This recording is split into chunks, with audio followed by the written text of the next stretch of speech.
and we are coming to you from the 2016 Southern Kentucky Festival of Books. I'm Barbara Deeb, and I'm in a paradise of sorts with all these authors, and we're getting to find out a little bit more about some of them, like David Arnold. For example, I am a collection of oddities, a circus of neurons and electrons. My heart is the ringmaster. My soul is the trapeze artist, and the world is my audience. You know, it sounds strange because it is, and it is because I am strange. Do you think you're strange, David? I don't know, but I like the way you read that. Thank you. Mosquito Land, a novel. Yes. Talk to me a little bit about writing and how you go about it. Yeah.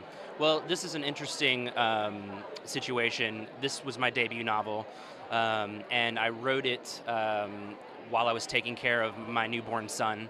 I lived in Nashville for over a decade, and toward the end of that time, I was a freelance musician, and I had a home studio, and I was recording. What kind of music do you play? Just anything that would pay. I mean, commercials, independent films, youth camp videos, and then my wife and I found out we were going to have a baby, and that was slightly unexpected.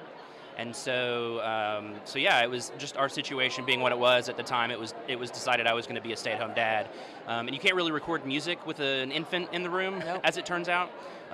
So I sort of channeled all of my creative energy into the book rather than music, and that's when I wrote the book. So I often say that I don't know that I necessarily wrote the book for my son, but I do think that a lot of it was written to him. That's interesting. And, you know, sharp, sad, and surreal is how it's dubbed. Yeah. That's a lot of stuff. It is a lot of stuff, yeah. It's surreal for me. You write a book, especially your first one, and you just assume no one's ever going to care about it. And then maybe one day out of 10, you think you might have something. And those are the days that I really held on to and kind of tried to build on those. And it's been a complete... it's cliche, I know, but it's just been an absolute dream come true for me, and just to be part of this amazing writing community, and I've made some lifelong friends throughout this process, and to me, that's more important than anything that I ever write. Yes, because what I read is that you like kindness, communication, and chips. I do love chips. Potato chips? Yes. How old is your son now? He'll be 4 next week. He'll be 4. Yeah. So, okay, guess what? Time for round 2? Okay. Not babies, but books. Yes, my second book is called Kids of Appetite. It comes out this September.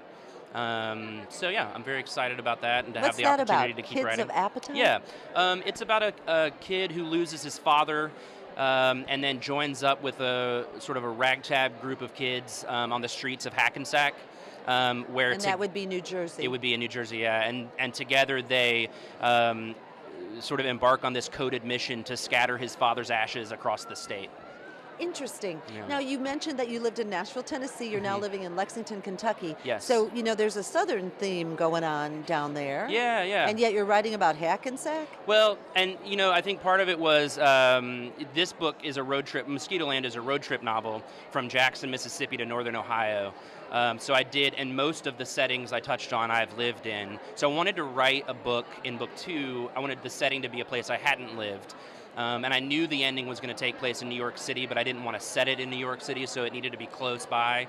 So actually, to research Mosquito Land, I took a Greyhound bus to Newark, New Jersey.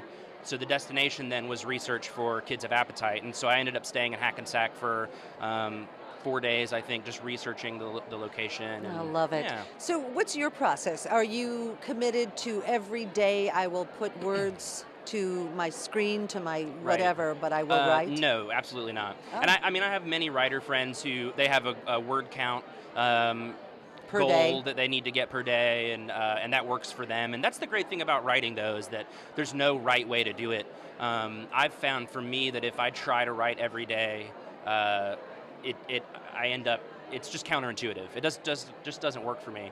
I'll write every day for a month and then feel kind of stuck and need some space, and then I won't write for like a week unless I'm on deadline. Then it's different. Definitely. Yeah. But no, and one of the benefits to writing a book when you're taking care of a newborn baby is that you don't have the luxury of having a routine.